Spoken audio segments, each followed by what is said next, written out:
royal family went to the lovely Natal National Park for a few days' well-earned rest, away from the cheering crowds, with not a single camera to disturb them.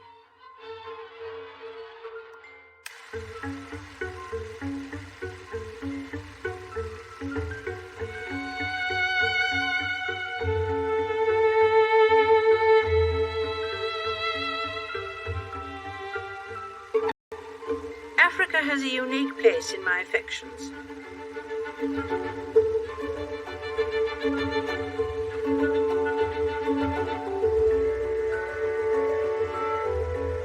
I remember my own lifelong commitment, made in 1947 at the age of 21. I declare before you all that my whole life, whether it be long or short, shall be devoted to your service and to the service of our great imperial family to which we all belong. I know that your support will be unfailingly given. God help me to make good my vow, and God bless all of you who are willing to share in it. Although that vow was made in my salad days when I was green in judgment, I do not regret nor retract one word of it.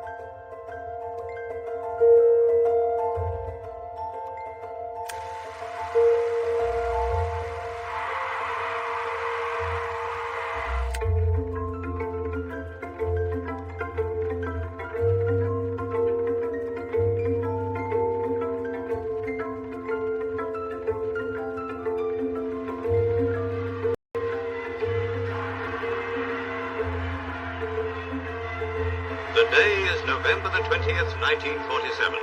The time, 11 o'clock. A nation and a world watch.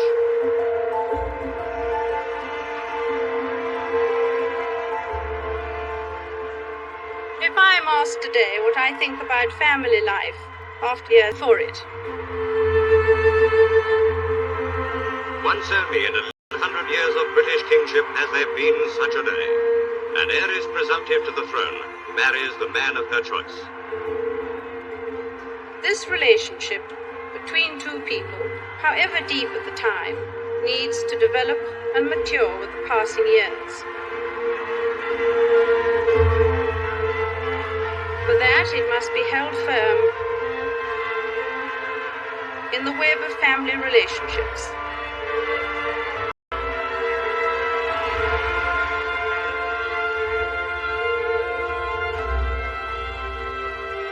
It has quite simply been my strength and stay all these years.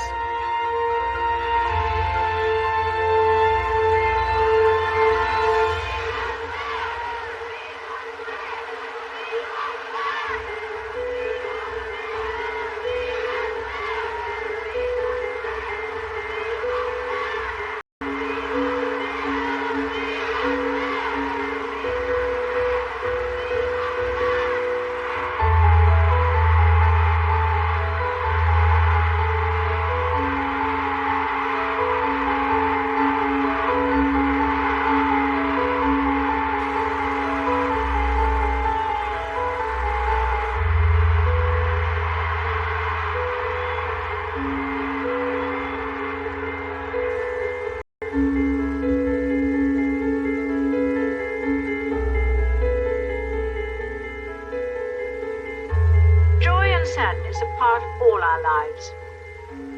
Indeed, the poet William Blake tells us, joy and woe are woven fine, a clothing for the soul divine. Under every grief and pine runs a joy with silken twine.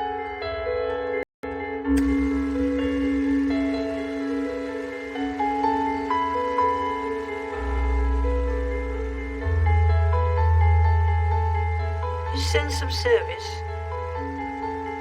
intellectual curiosity, and capacity to squeeze fun out of any situation were all irrepressible.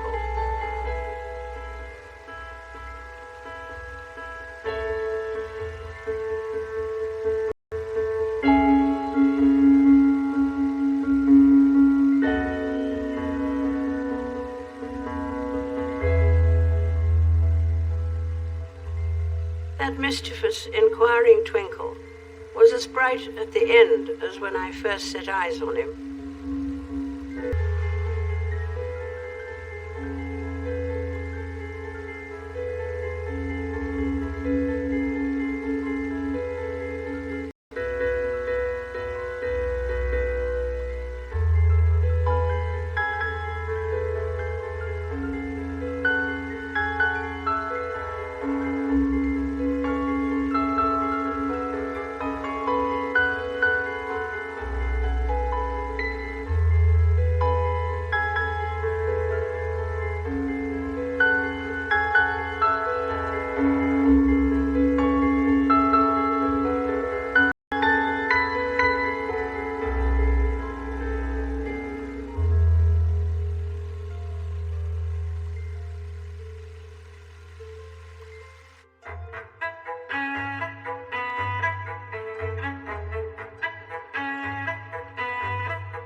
An excited crowd outside the palace. Her Royal Highness Princess Elizabeth was safely delivered of a prince at 9:14 p.m. The boy born to be king. The prince has arrived.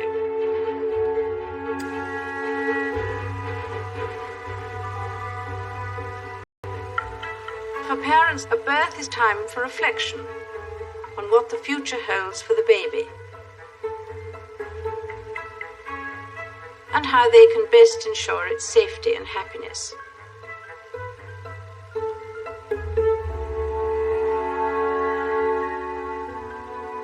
Princess Elizabeth and Prince Philip spend a happy afternoon with the world's most famous baby. These are the first newsreel pictures taken since his christening of Prince Charles, now 8 months old, as he will undoubtedly become the most photographed child in the world.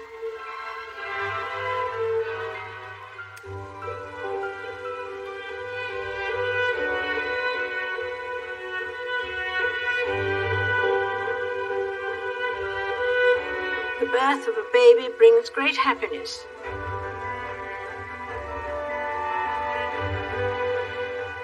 But then the business of growing up begins.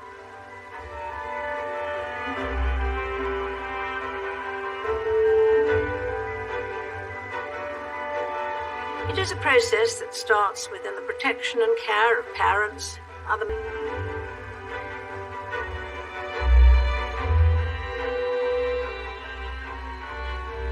As with any team, there is strength in combination.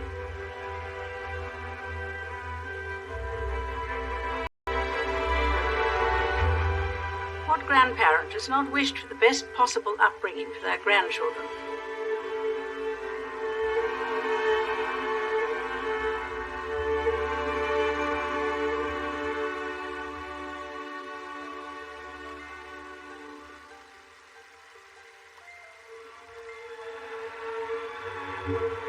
The whole nation rejoices at the good news for which it has been waiting. To the princess, a daughter is born.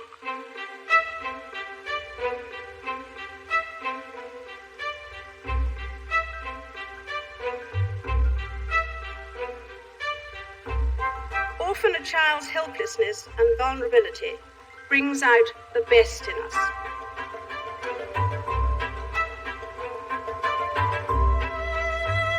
Each one of us has a primary and personal responsibility for our own children, for children entrusted to our care, and for all the children in our own communities.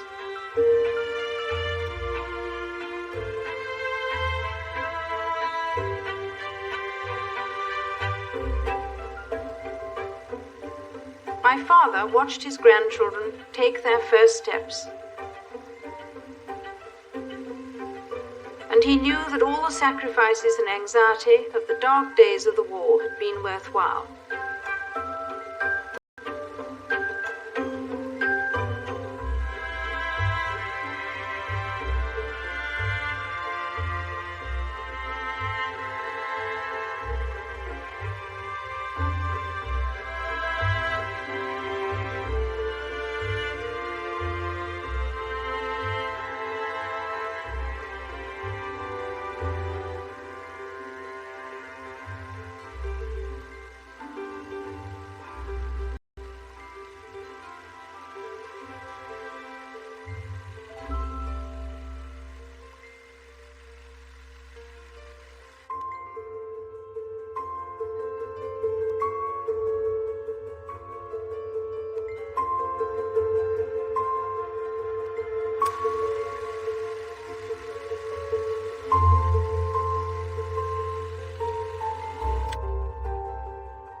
The king became unwell on May the 4th, said that the king, on the advice of his doctors, had reluctantly decided to cancel all his public engagements for at least 4 weeks. The king's doctors had advised a prolonged convalescence. Good health is a precious gift.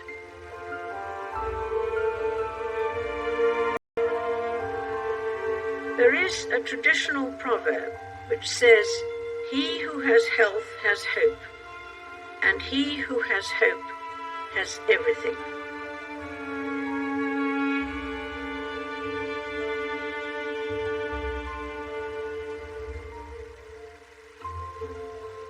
It is in times of stress and difficulty that we most need to remember that in the end we all depend upon each other, and that we are therefore responsible for each other.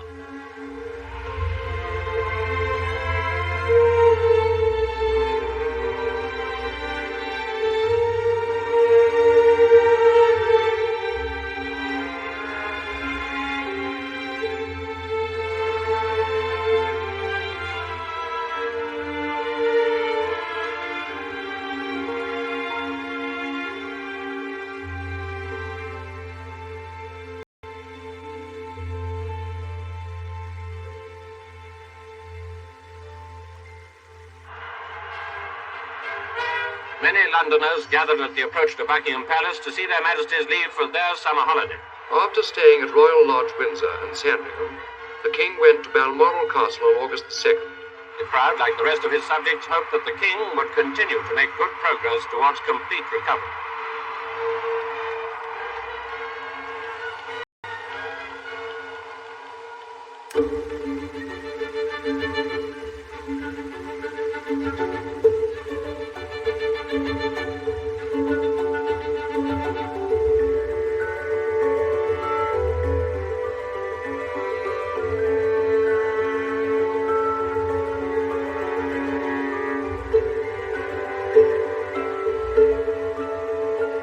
In times of doubt and anxiety, the attitudes people show in their daily lives are of supreme importance. The comradeship of adversity brings out the best in us.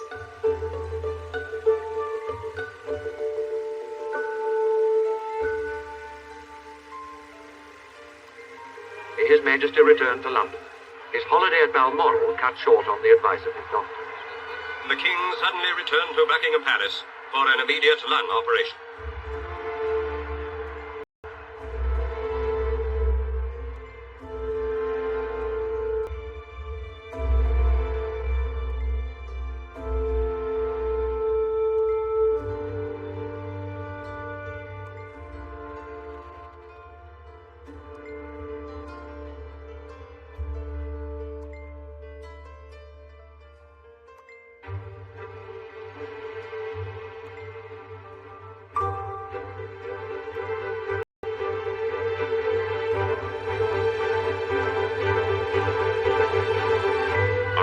Princess flew across the sea to Canada.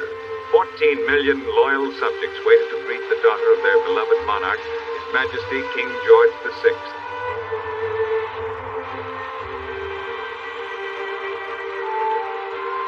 Service and duty are not just the guiding principles of yesteryear. They have an enduring value which spans the generations. As Princess Elizabeth and the Duke of Edinburgh set foot in Canada, the eyes and ears of press, film, and radio record the welcome for people far away.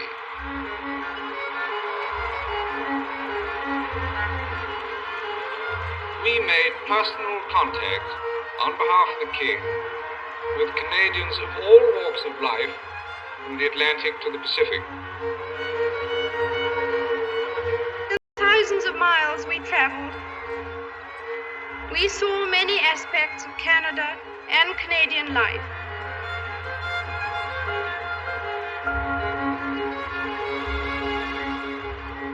No two marriages are quite alike.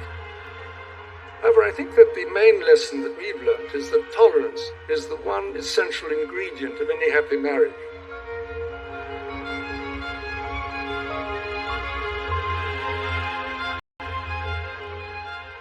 By trial and experience, I believe we have achieved a sensible division of labour and a good balance between our individual and joint interests. Prince Philip is, I believe, well known for declining compliments of any kind. But throughout, he has been a constant strength and guide.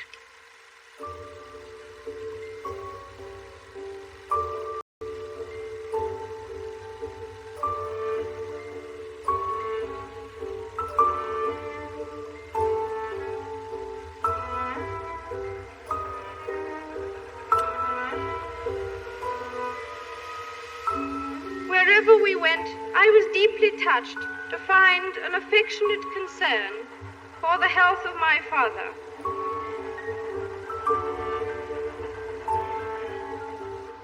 Speak, Nida, after the anxious days through which you have just passed. Darling Papa, I do hope you are feeling really better again. On the telephone, Mummy has told me that you are now up in the audience room during the day. There have been so many messages to you from every part of this country, and from so many people that I couldn't possibly tell you all of them.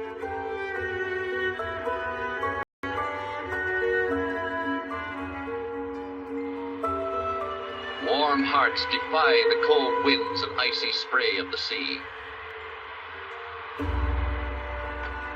Goodbye for all of us.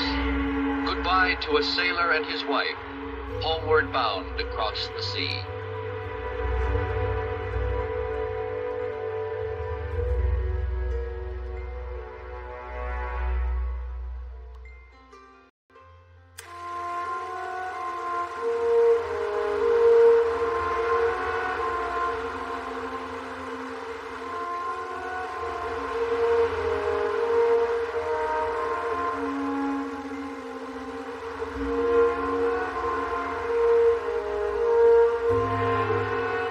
The experience of growing older, the joys and emotions which it brings, are familiar to us all.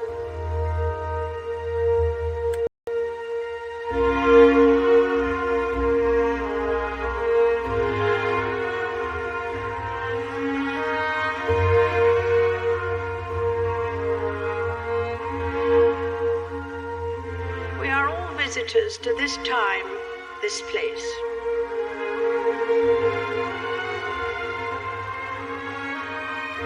We are just passing through.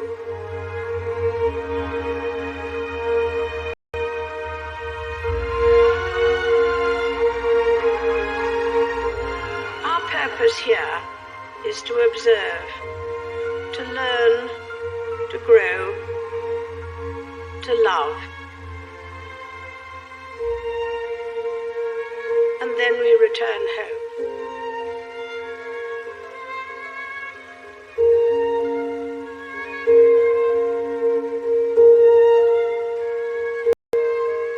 And now we end 1951 as the new year dawns and each lengthening day brings His Majesty greater strength. Let us end with the old toast. Long live the King.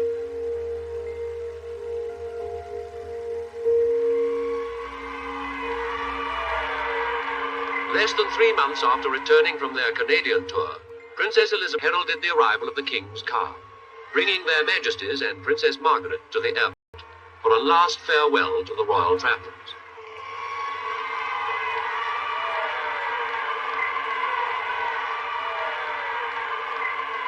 It was His Majesty's first major public appearance since last September. The journey which, but for his illness, the King himself would have undertaken, was almost underway.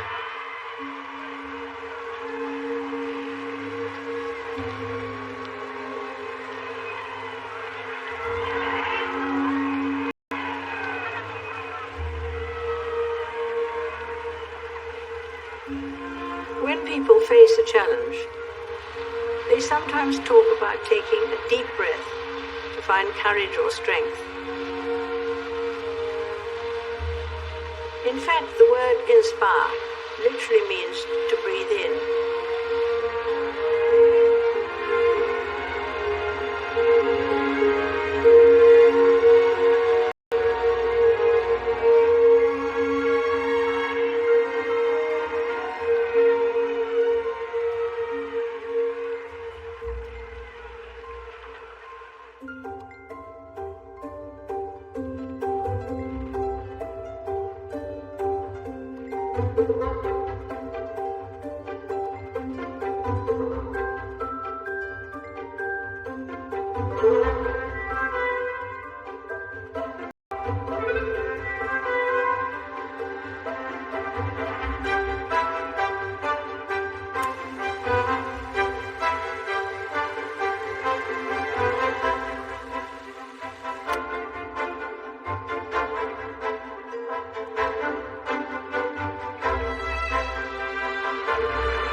For all of us, each year is an adventure into the unknown.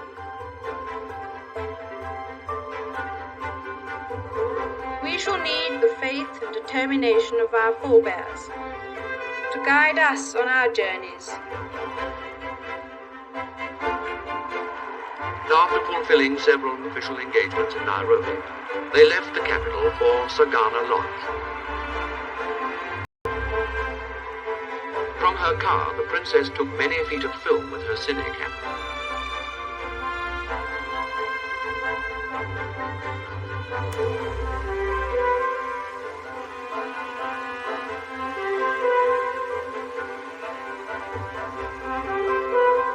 Wherever we live.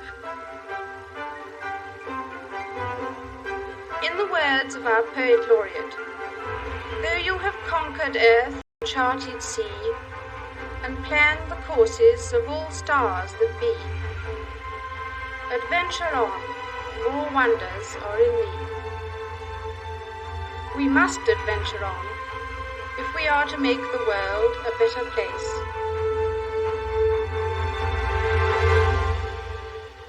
Seldom had a royal tour begun more happily. For 2 days, the royal couple relaxed in the grounds of their house. Life, of course, consists of final partings as well as first meetings.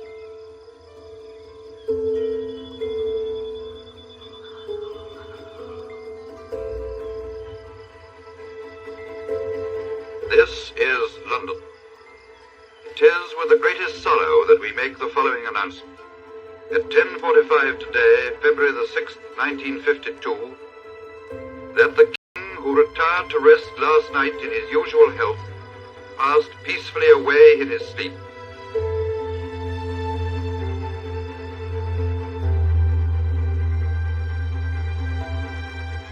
She was on the veranda at Treetops, where she and the Duke had spent the previous 19 hours watching wild game, about as far removed from normal civilization as possible. How tragic to think that at such a moment she should become queen.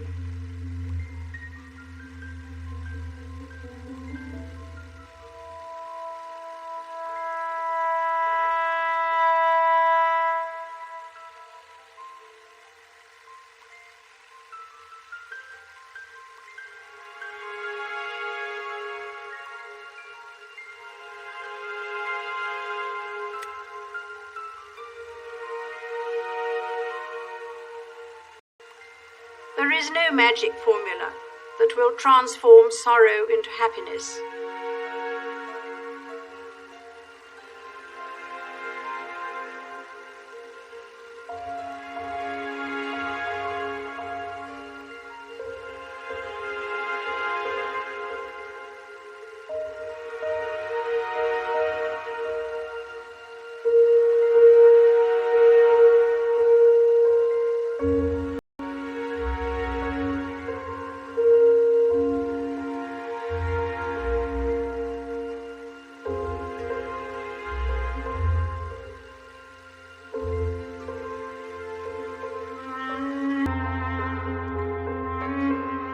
I rely on my own faith to guide me through the good times and the bad.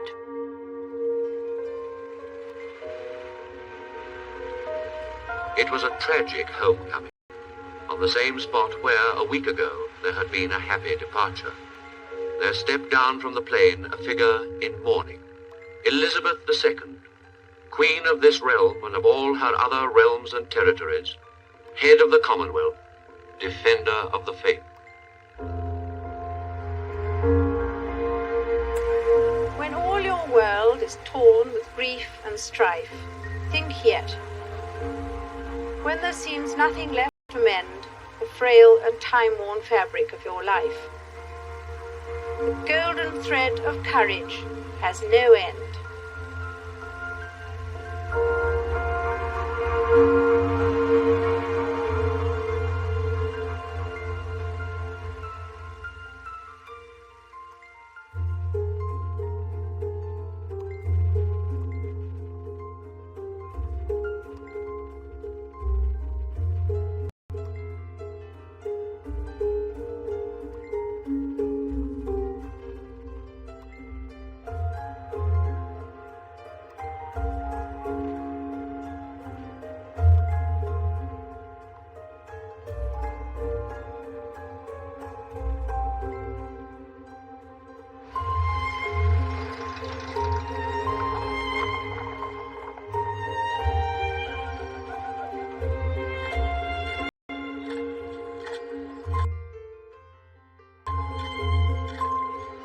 In a way, I didn't have an apprenticeship.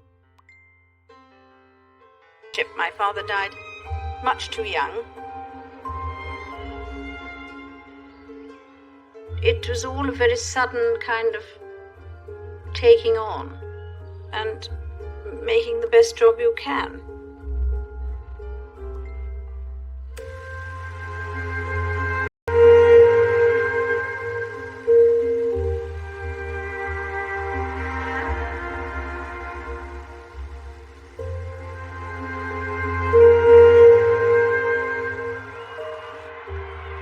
Years ago, a little girl who called herself Lilibet wrote her own account of coronation morning. Today, the writer of these lines is about to come forth from Buckingham Palace, a young mother and a reigning queen.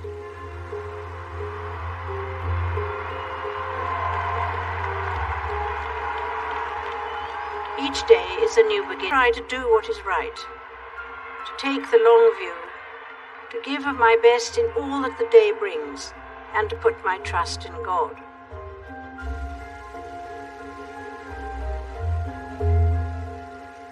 Whether we believe in God or not, I think most of us have a sense of the spiritual. That recognition of a deeper meaning and purpose in our lives. And I believe that this sense flourishes despite the pressures of our world. The words echo out of the history of the land. We have resolved, by the favor and blessing of Almighty God, to celebrate the solemnity of our royal coronation upon Tuesday, the 2nd day of June, in the year of grace 1953. Coronation of Her Royal Majesty, Queen Elizabeth II. It's a question of maturing into something that one's got used to doing. And accepting the fact that here you are and it's your fate. Because I think continuity is very important. It is a job for life.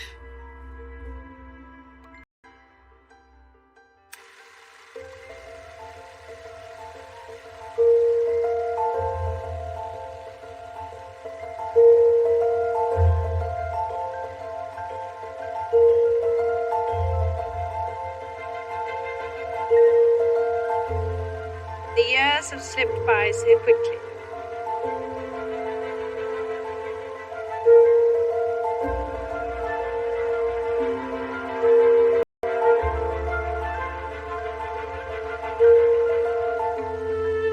There is no point in regretting the passage of time.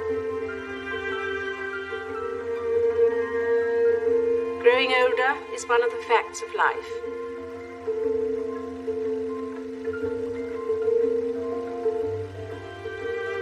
And it has its own compensations.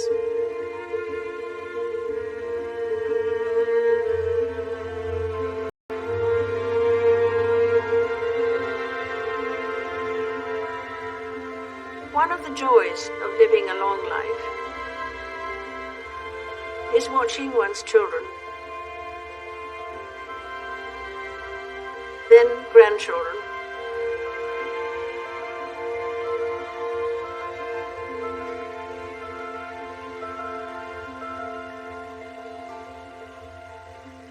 we can't be certain what lies ahead for them.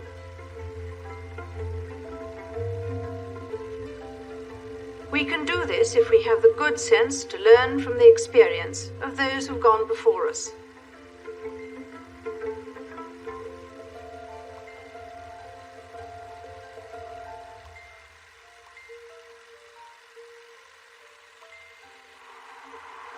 Queen Elizabeth going forth to her crowning. I don't know that anyone had invented the term platinum for a 70th anniversary when I was born. You weren't expected to be around that long.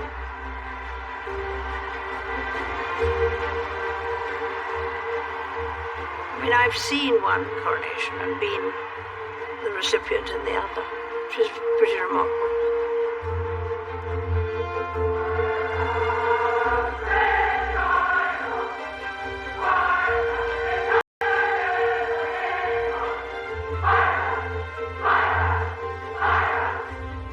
It's a pageant of chivalry and old-fashioned way of doing things, I think, really. But it's quite interesting to have it done again.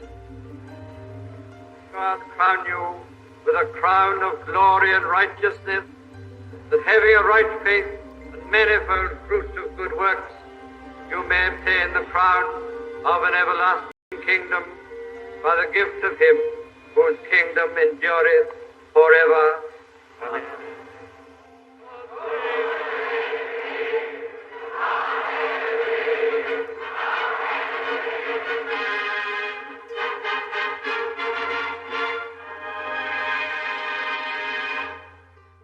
I here present unto you Queen Elizabeth, your undoubted queen. It's inevitable that I should seem a rather remote figure to many of you, a successor to the kings and queens of history. Someone whose face may be familiar in newspapers and films, but who never really touches your personal lives.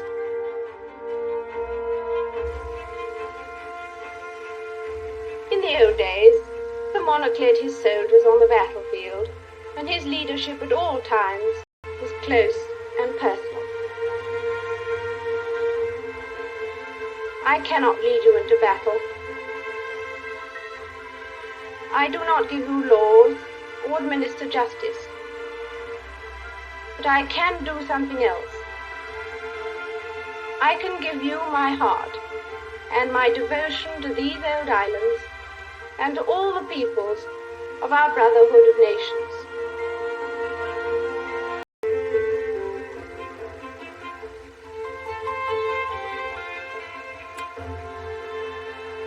I hope my Platinum Jubilee will be an opportunity for people everywhere to enjoy a sense of togetherness, a chance to give thanks for the enormous changes of the last 70 years, and also to look ahead with confidence.